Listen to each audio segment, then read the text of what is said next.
Welcome to the More Perfect Union, a podcast about the joy we get from American politics, or as we call it around here, real debate without the hate.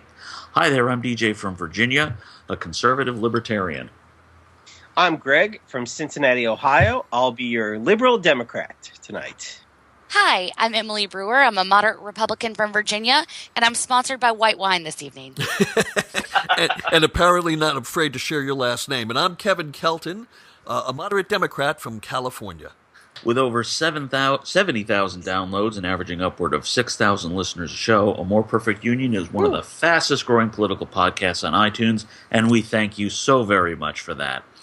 We can now also be heard and found on iHeartRadio, and you can find our website with blogs and commentary at moreperfectunionpodcast.com. And we have a special guest this evening, Gary Kroger, an advertising executive and a candidate for the Iowa House of Representatives in Cedar Falls. He is the Democratic nominee for district number... What district number is it again, Gary? 60. So, Gary, if you just do a quick introduction as to who you are and what led you to put your name on the ballot this year. Well, I was born in a log cabin and walked over 25... Oh, the quick introduction. I was born and raised here in Iowa, but as Kevin knows, I sought fame and fortune in Hollywood, New York for most of my adult life. I moved back to Iowa 13 years ago because fame and fortune didn't prove to be what I thought they'd be, I guess. I became a father. I was married at the time. I became a father, and I sought more crucial values. By that I mean respect for civil rights, respect for the environment, respect for the infrastructure, education, commerce, clean air, clean water, et cetera, et cetera. And Iowa, believe it or not, has always embraced those things. So I came back here to just earn a living. And I found myself in advertising. I had another son. And in the last 13 years, I've watched a lot of those values become marginalized. We were a leader in the nation in education, and now we're in the middle, if we're even in the middle. Our infrastructure has been decaying. We have allowed our water to become dangerously poor, and I just felt that I still have enough energy and the synapses are still firing well enough that I can become involved and try to make a difference. I should point out, we're going to talk a little bit about Gary's halcyon days in show business toward the end of the interview. But Gary writes a fantastic blog called Gary Has Issues that I found through our Facebook friendship. And he has a tremendous following there, very passionate, progressive Democrat. And Gary, this is your first foray into politics, but not your first choice for the office to seek. Is that correct? Well, I've been running for office for 18 months. Oh, okay. That's probably the longest campaign. Yeah, honestly. We had just resolved the Civil War conflict when I started this. I entered the congressional race from District 1 that would go to Washington a year and a half ago. Monica Vernon was in the race. Pat Murphy was in the race. And I just wasn't getting the traction. I wasn't getting the traction. As a neophyte in politics, I wasn't attracting the donors. I wasn't getting the earned media. And so a year ago, I just didn't see the path to victory. But I was getting attention, and people were really responding to my common sense ideas. And you can't make a living in politics on the state level. So I've been in a race now for several months against a firmly entrenched incumbent who's the Republican in this race. But I offer something very different for the state of Iowa from what he represents.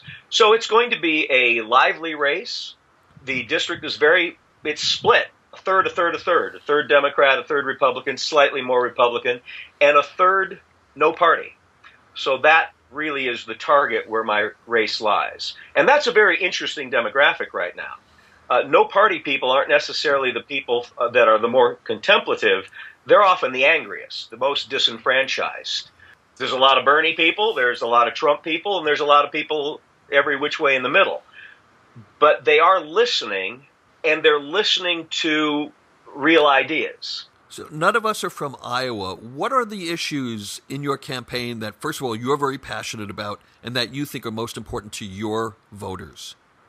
Well, I keep coming back to education because education is crucial.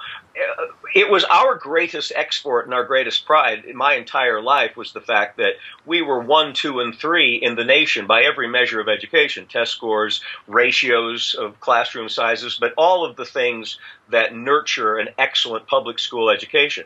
And we're not anymore. The state legislature has not been funding education commensurate to the cost of education going up. So class sizes have been getting bigger. We've been losing new teachers to other states that pay better. Programs have been cut, language programs, art programs, music programs. So there are a lot of people that are really unhappy about that. But we're also facing all sorts of... I'm going to interrupt for a second. You wrote a blog post maybe a week or two ago about teachers in Iowa on your Gary Has Issues post, which I'll plug again, which was excellent about teachers. And if anyone's listening, which I'm hoping 6,000 to 10,000 people are, I'll plug us. It's excellent. And I did some research on you. Read it. It's everything that everyone should know about teachers. They're not getting paid enough. There was a cut. And it was really well done. And I don't think if you don't have anyone saying that to you, you should be. So that's my little love letter to you. Actually made my day. Well, and I also know your social security number, and I did my research. You know what? Use it. I'm not. Go ahead and use it. Go on. I'm sorry, I didn't mean to interrupt. No, thank you for that comment. But I grew up with a teacher. My mother was a career teacher. So I know that, I feel seriously, honestly, ladies and gentlemen, that the United States of America has been marginalizing education. I think that we've been looking away from liberal arts, looking away from the disciplines of science and mathematics and even the arts, which create critical thinking. I think that we have been so focused on commoditizing education that we're losing the value of it. And I think that teachers, as a result, have become demonized in a way. I hear people saying, well, they only work, they don't work 3 months out of the summer. Well, you know what? Yeah, they do. They have to take classes so that they can improve their curriculum. There's all sorts of things they have to do. You don't just work from bell to bell. You are grading classes. You're counseling students. You're involved in all the other activities in the school. It is a noble and difficult profession. But that was just sort of my hallelujah. But that was sort of the premise of the article that I wrote in defense of teachers. Amen. So, Gary, I have some questions for you. So, Iowa is a really unique state. I've only visited once, but the people there's a lot of rural and very basic American value sensibilities. How do you feel like you're going to be able to be successful in your district, and how are you reaching those folks? That's a great observation. Iowa is unique. We're very conservative by nature, but we also have a rich progressive history. When it comes down to our Supreme Court striking down DOM before anybody else, maybe second in the nation, we have a long history of civil justice. We have a long history of, keeping our nose out of other people's business. We were even one of the first to ratify the 19th Amendment, if you want to keep going way back. So there's a rich history of progressive ideas. Education is a progressive idea, and our history really promoted those values. Now, at the same time, we are conservative. We don't like to move. I don't want to pretend like I understand. I don't want to paint conservative into slow-moving status quo, hicks. That's not what conservatism is. But it's a very careful observance to make sure that we're not moving too fast. Speaking of careful observance, I couldn't help to notice that according to the Kaiser Family Foundation, you guys are actually spending on the health side about $1,000 per pupil above the state average, above the national average. The national state average. Yeah. So the question that I might have is, when we're talking about education, where you guys are closer to the mean, how much are you looking at going through what the state spends, what the state actually spends on education, what the state spends on health, what it spends on other matters, and making sure that the state is actually doing it in an efficient manner. Because the last thing you want to do is throw money at a problem and hope it goes away. Absolutely. Very complex question and deserving of a deep analysis and conversation. In fact, we'll probably have to talk about this later. But, we do work within a balanced budget here in the state of Iowa, and our economy is actually quite flush. Now, that being said, the cost of education, according to many measures, rises at 4.5% maybe from last year to this year. Our state budget threw 1.2% at it. So that discrepancy in there, okay, what is that going for? Is it going for salaries? Is it going for materials? Is it going to build schools? Well, according to the ISEA and other, institutions monitoring exactly what you're concerned about, we are having to cut programs, we're having to cut teachers. So it doesn't seem to be a commensurate amount of money going right now toward education. But the frustrating thing is we do have the money to fund watershed development. We have the money to fund education fully, commensurate to some agreed upon measures of what education requires. If you guys don't mind, we're only on a limited time with Gary today. Before we lose our satellite feed, Understood. He's not really on a satellite feed, but I've always wanted to say that. What is this, like Patriot games? But I did want to ask you about some national political stuff, Gary. I do know that you were a Bernie Sanders fan. Yes, I was. And I know that because you and I clashed on it a little bit. Can you tell us where you are now and also where you see, the hardcore Bernie people in your community, what you think is happening in terms of either coming, back into the Democratic fold or going with different candidates? Well, for the most part, they're coming back into the Democratic fold, but I know people who are very unhappy and very disappointed, and some that are going with different candidates. But I would say the lion's share will vote for Hillary Clinton. So, again, back to what we've been trying to get to. We've given you a platform now to talk about Iowa politics for 20 minutes. Yeah, but, so just... But we really just want to be fans and talk about Gary's days at SNL. I just want to let the audience know that the reason that Gary and I are on the show together here is that we were both at SNL at the same time. I was a writer for a couple of years. Gary, you were a cast member for years, correct? 3 years. 3 years. 3 years. He played my third favorite Minnesotan politician ever at one point. Oh, yeah. Walter Mondale, right? Yes, as a matter of fact. Can you do a little Walter for us? It's not like I pull him out at cocktail parties. I haven't done Walter in a long time. But when you learn to do imitations, you find a hook phrase, right? And that's what you go back to before you go on. You just say it over and over. Now, my Walter Mondale is very good. But who really knows what a good Walter Mondale sounds like? I was just about to say, of all our 6,000 listeners, about 1,000 of them are sitting on pins and needles right now going, I hope he does it. I hope he does it. This is for the 1,000 people right here. You ready? Yep. Mr. Reagan started an arms race on Earth, and now he wants to extend it to the heavens. I love that. And Bravo! Bravo! And they put makeup on Gary with a fake nose and a hairpiece, and he was Walter Mondale. It was great. It was pretty good. My favorite piece that we did. I'm gonna just do a little Gary bragging here because he's a humble guy, but. He obviously was hoping that Walter would win, so he would have, be able to do the impression for another couple of years. It didn't work out that way. So we had to come up with a piece, or we didn't have to, but we wanted to come up with one last Walter Mondale piece. And we decided to write a piece where Walter Mondale, do you remember this, Gary, was pitching Schick razors. Oh, yeah. And the idea was, it was before Bob Dole had become a pitchman for Viagra, so we were really ahead of our time. And the line that I loved was Walter saying, Schick razors because no one wants to lose by a whisker. No one wants to lose an election by a whisker. I always loved that line. And then he broke character and said, what am I doing here? What am I doing? Thanks a lot, Walter, Mr. 13 electoral votes. But I do want to brag a little bit about Gary for people who may know him or may not be old enough to remember those years in SNL. Gary was... What year was that, guys? Thank you. 82 to 85. 82 to 85, that's right. And Gary was like the Willie Mays of players because he had the whole game. He could do everything. And while Gary is not an impressionist by trade, he had this, and probably still has this amazing capacity to do a voice almost on demand. I remember one time, Gary, I don't know whether you remember this, it wasn't me, but someone wrote a piece with a Carl Sagan impression in it. Yes. And right before read-through... and billions of stars in the universe.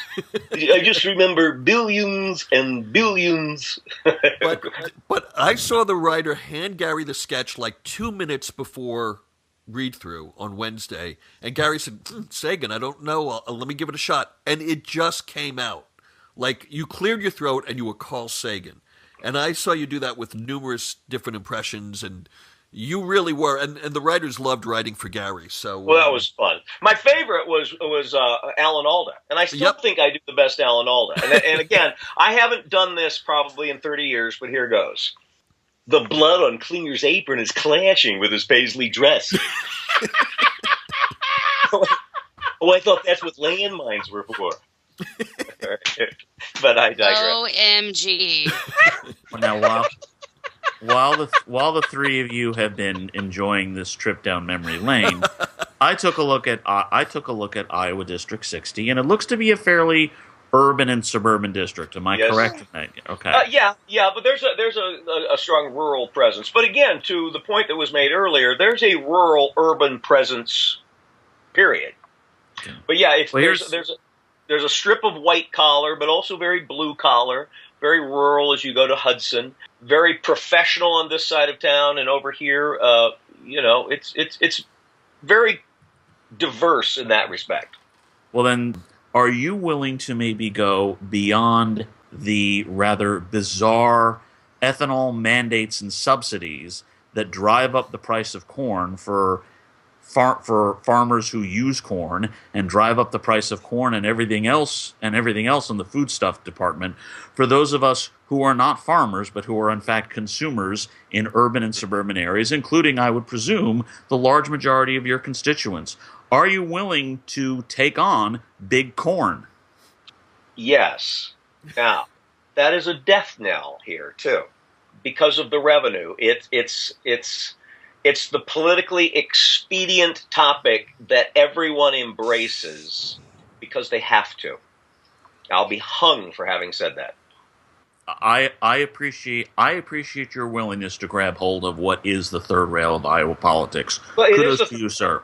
You know what? I shouldn't talk about gun control in Iowa either. That's another rail. There's subjects that are very dicey to talk about, but I do talk about them because it's what I believe. Look, as I say to anybody, you can disagree with me. I don't choose these positions because I drew them from a hat and I didn't inherit them. This is how I feel. But let's have the conversation. If you can manage to engender a more reasonable conversation about ethanol and big corn in Iowa, kudos to you, sir. I have already drunk to your candidacy. Well, good. Now, I got a guy for you to look into, Tom Fegan. He ran for the Senate, lost to Patty Judge. But look into Tom. Tom and I talk about exactly what you're talking about, and you will like what you read from Tom. Tom Fegan, F-I-E-G-A-N. Okay, duly noted. By the way, don't let the compliment go to your head, Gary, because DJ has drunk to candidates in Nova Scotia. So...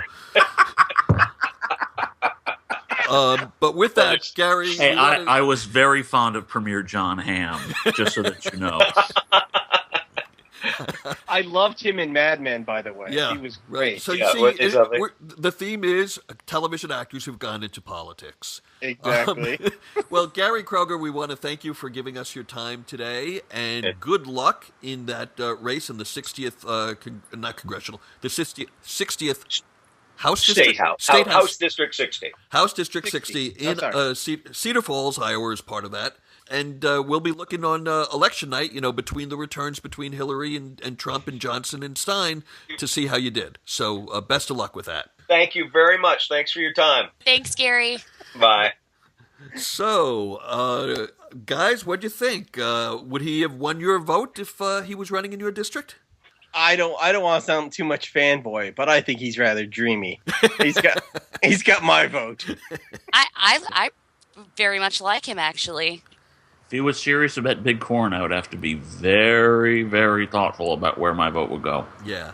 And he really is, like I said, I've sort of, through Facebook, kind of tracked Gary's evolution from someone like us who loves politics into someone who's going the next step and actually putting his name on the ballot and taking that risk. He is very sincere. This is not a guy that's doing it for career advancement, for any type of grandeur. He really just wants to do the right thing and hopefully make his community better. I know that sounds corny, but that's who he is. Let's segue now to national politics. I mean, this was a big foray into local politics, and it was great having a real politician on the show. But we can't do the show without talking about Mr. Trump and Mrs. Clinton. So, first of all, I think we all acknowledge that Trump had possibly one of the worst weeks that any presidential candidate in recent memories had. Quite frankly, I said to my friends, this to me harkens back to the last week or two of the Nixon administration in terms of seeing one person's, people fleeing him left and right, both public support and actually political support. What do you think, DJ? Honestly, the most painful thing about this was the fact, and I'm going to disagree with you, Kevin, is that those who left him were frankly so few. It was a total of 2 sitting congressmen who wised up and abandoned him. I think it was Hanna. No, it was not Mark Hanna, but the last name was Hanna. Congressman Hanna out of New York switched over to Hillary Clinton. Scott Rigel, a retiring congressman from here in Virginia Beach, has endorsed Gary Johnson. But most of the rest of the Republicans looked at the dumpster fire and said, "Oh, let's keep our hands warm." I don't understand it. He kept insisting that things happened that didn't. He blasted our allies, the Japanese, the day before the 71st anniversary of the Hiroshima bombing.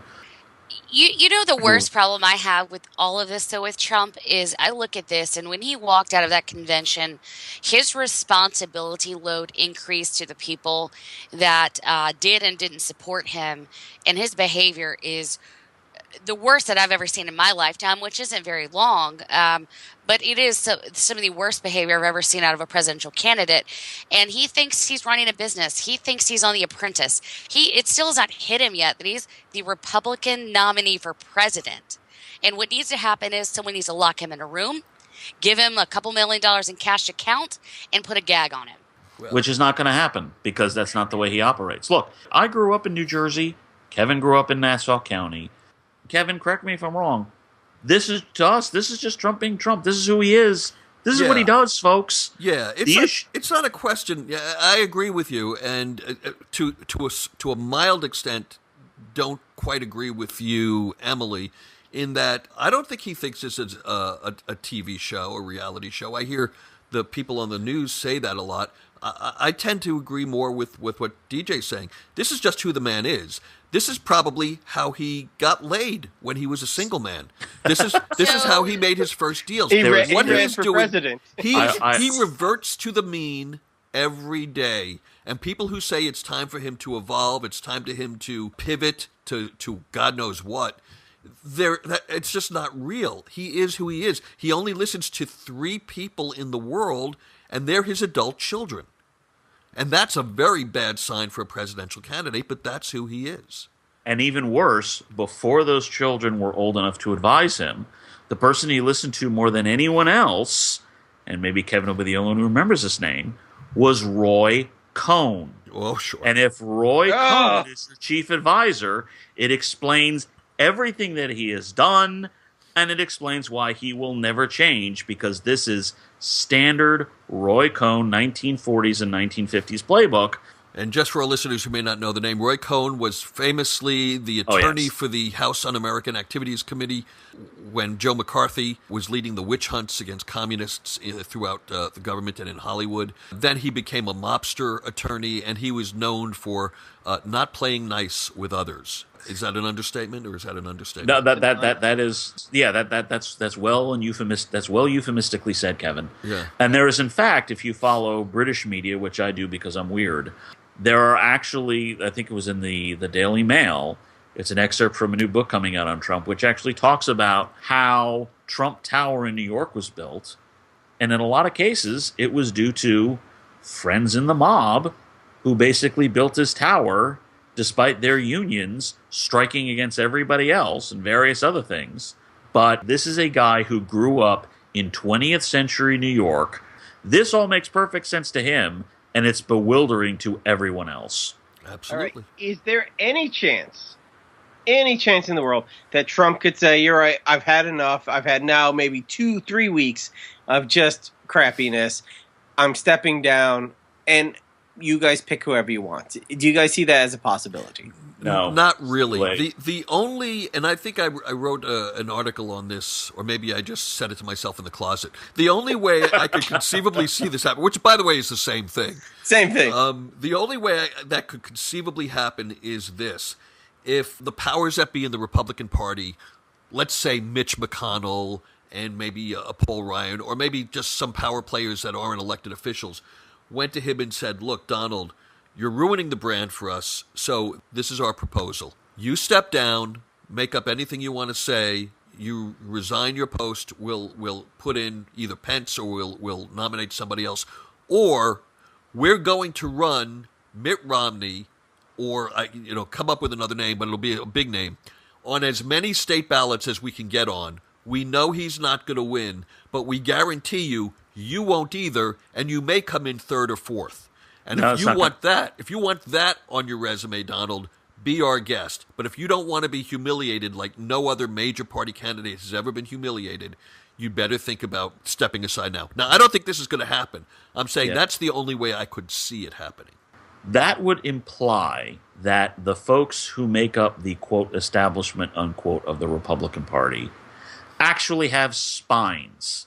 No, they don't. I've known these people for 25 years. They don't. Yeah. Okay? Now some states, as far as many of them are concerned, this dumpster fire is actually preferable to what really scared them, which was Ted Cruz being nominated. Well, listen, that's the reality. And the other point is we're past the point of anyone else getting on the ballot, even if Trump stepped down in some states, like North Carolina. But again, it's not to do it to win; it's to do it to preserve the Republican Party. Right, but Trump is on North Carolina no matter what. Yeah, it's too late for anybody to get on enough to win. There's no doubt about that. But it's too late for anyone to start the organization up from scratch, just even to get enough balance to make a difference. The simple fact of the matter is, 14 million Republican voters, about 42 to 43% of the Republican electorate, chose this man. As God help me, as Harley Quinn said in Suicide Squad, which is out in major theaters today. Own that blank. The Republican Party has to own this. This is what their voters wanted, especially when you throw in the Carson and the Huckabee people as well. This is what they wanted. This is what they'll want in 2017 and 2018 and 2020. This is Donald Trump, as old as he is and as backwards as he is the Republican Party's future. Have fun with it, folks. Okay, well, now, in all fairness, the Democratic Party, although Hillary Clinton is doing very well in the polls now, but they're not without their embarrassing moments as well. And I think it's only fair to point out that Hillary spent a week trying to weave herself out of a web of lies about lying. It's one of the more bizarre things that I could remember when she was interviewed last week on State of the Union on CNN and claimed that James Comey had said she told the truth when she meant he had he said she told the truth to the FBI in their internal interview with her for their internal investigation, but he differed with her on some facts that she told the public, and she's been catching a lot of heat now in the media for a misunderstanding that I understand, but nobody else is giving her a pass on it. Greg, what do you think? Is this a tempest in a teapot, or did she really screw up? So every time I see an article about this, and I've read, I'd like to say 40, but it's probably closer to 80. I have to read the verbiage like 15 times because it reads like a C.S. Lewis. It's very difficult. So, yes, perhaps if I went to another 4 years of law school, I would understand this. 1. 2, if I read it from a conservative site, she lied. If I read it from a liberal site, it makes sense. The thing is, I don't think anyone's ever going to really understand that. And like Emily said last week, no one's going to remember and or care about this. This is standard for Clinton when it's either an outright lie or a bizarre obfuscation that confuses the truth and the lie in a great big hodgepodge that takes a flour sifter to understand.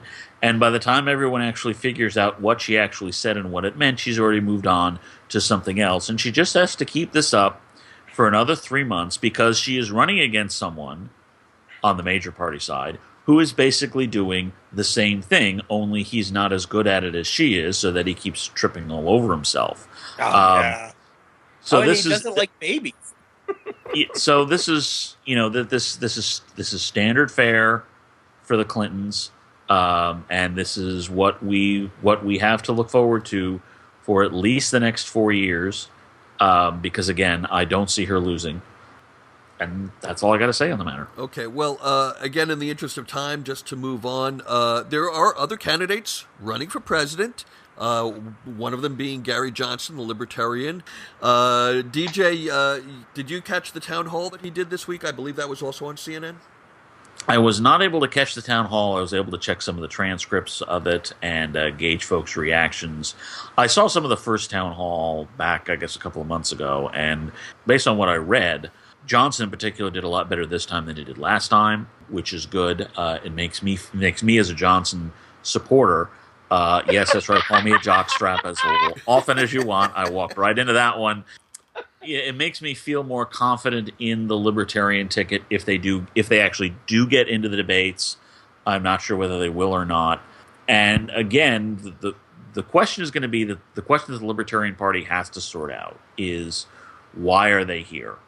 Are they going to present themselves as a sort of permanent minor third-party alternative, or are they going to say, yeah, okay, fine, America's good with a two-party system. We want to try to replace one of the big parties. I think there's some tension within the campaign as to which way they want to go. They're used to being the third-party alternative. They're not used to swinging for the fences, as it were. Because, of course, this will take time. It's a longer plan. If you're actually trying to replace one of the big parties, you have to think 5-10 years into the future. Whether they're willing to do that or not, I don't know. We'll see. But they have, whichever way they want to go, they have a unique opportunity to do it. They got a congressional endorsement in retiring Congressman Scott Rigel this weekend. There are rumors and whispers that other big-time Republicans are going to endorse them. I don't know whether that will actually happen. Those rumors have been in the wind for a while. But they really have a chance to make their case. What they have to do is figure out what case they want to make. But from what I read, I was pretty pleased with how things went this week. Okay, and finally, let's just talk about the state of the race. Emily, we haven't thrown to you much today because I want to let our audience know that you're being quite the trooper tonight. You're playing injured because you threw your back out today doing a sporting event. But that said, we'd love to hear from you just your general impressions about the week that's passed and the weeks to come.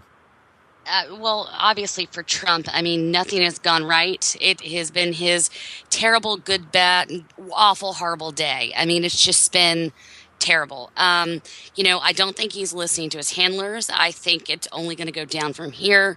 I think the polling will get progressively worse. And after I saw his polling with African-American voters, I'm highly concerned. Not that I think he would be able to pull many, but the showing was pretty terrible. I believe it was 1%. It was 1%. Yeah. For Hillary, I think that she's just got to keep on pushing through. I think that she's tired.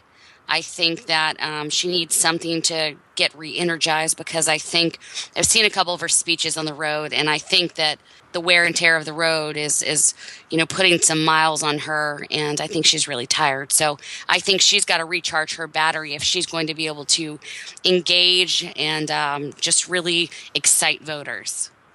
Do you think that the 10 days or the 2 weeks that the Olympics are going to be on, is this going to be kind of a quiet time where the cake, I mean, this is the cliche that they say every year, is the current lead that Clinton has going to sort of get baked into the cake now, or do you think there's going to be a lot of activity while the Olympics are grabbing the headlines? So if you guys remember going back to the 1996 Olympics, it was in Atlanta, it was in the United States, and all presidential politics stopped. Do you guys remember that? Not really, but I'll take your word for it. Everything was focused on Atlanta, and that may be because it was in the United States. Right? And there was a lot of news going on around that. But I'd be very interested to see if the media cycle will mimic that. Well, the simple fact of the matter is both major candidates would have a vested interest in that happening. One, because Trump needs to stop the bleeding, and because Clinton is in a position where she essentially wants to run out the clock. So both have an interest in sort of letting things quiet down for the Rio Olympics. Now, for the most part, I've seen this going as far back as 1988, when the Olympics came after the conventions, as they have now. And yeah, politics sort of took a holiday and sort of rested while the Olympics worked itself through. So it was easier in 1996, because memory serves, that was actually before the two conventions, if my memory serves, and it may not. But I do remember from 1988 that things relatively slowed down. And again, both major party candidates have a vested interest in slowing things down for their own different reasons. But I don't think the fundamentals really have not changed, which will lead me to what I think is the inevitable, which is Hillary Clinton gets above 40% but below 50%. Donald Trump goes below 40%, and I don't know his floor. And the real question is, how close can Gary Johnson get to Donald Trump? I don't think Johnson will pass Donald Trump, but the question is, how close can he get to him? Well, Johnson needs 15% to get on the debate. I believe that's the number, right? Well, that's the number. That's what assuming we have the last debates. It could very well be that Trump throws a hissy and there are no debates because at all. He needs the debate. He needs the debates. If he was ahead, he might be able to pull that. But listen, this is my take on it. Trump is a boxer, and we're talking about a 15-round match, and he's going into the 13th and 14th round, and his corner is telling him, you are down on points. You are not going to win this on a decision. You need a knockout. And that's what he's going for now. And he's going to be swinging like a wild man from now until November 8th. It's going to be ridiculously dirty, but he needs those debates. Now, I don't think he's going to win a debate against Hillary Clinton, but he's sure going to have to try. Yeah, but the question is, if you're Hillary Clinton, all you have to do is say, I know what the rules are, but the fact of the matter is, we've bent these rules before, we blah, blah, blah, blah, blah. Why don't we let Gary Johnson in? And from that point, you basically frozen everything in amber, and you don't have to have debates. No, I disagree. I don't think she wants Johnson in. I don't think she wants Johnson in. I think she wants him mano a mano. She wants Thunderdome. According to the interview that Trump did with the Washington Post this week, he wants her mano a mano. I think if there's debates, it's going to. I think there's going to be debates. Maybe Johnson might get in on some technicality, or maybe he'll get into the second and third debate. Maybe they'll allow him into one of those debates. Hillary Clinton is not going to take a pass on the debates. She is not that kind of candidate that's going to go, I'm going to try to sit on this lead and I'm going to avoid a confrontation with Donald Trump. She wants to debate Donald Trump. Yeah, every Bernie person would freak out if she did that. No, the first debate is literally going to be held in a cage on fire with sharp implements everywhere. It is going to be one of the ugliest things in the world. With Tina Turner screaming at the top of her, she's going to moderate, I'm pretty sure. And it will get 100 million viewers. Oh, yeah. It's going to be great. And Trump is going to say that it's all him. Yeah, and it is.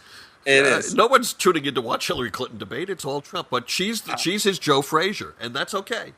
At the end of the thing, she's going to take his tie off his bloody body and then nail it to the podium and be like, "This is mine," and then she's just going to walk off. It's going to be pretty awesome. It's fun to think about, but in the meantime, we have to take this week by week. DJ, you want to take us home with the plugs?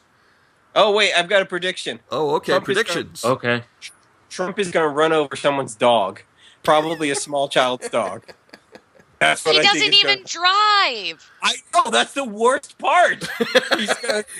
He's gonna say, "Let me drive. I'm the hugest driver in the most elegant car. Hold on," and he's gonna run over a small child's dog. It's gonna be terrible. I mean, Jesus. It's gonna be everything to do to stop from laughing.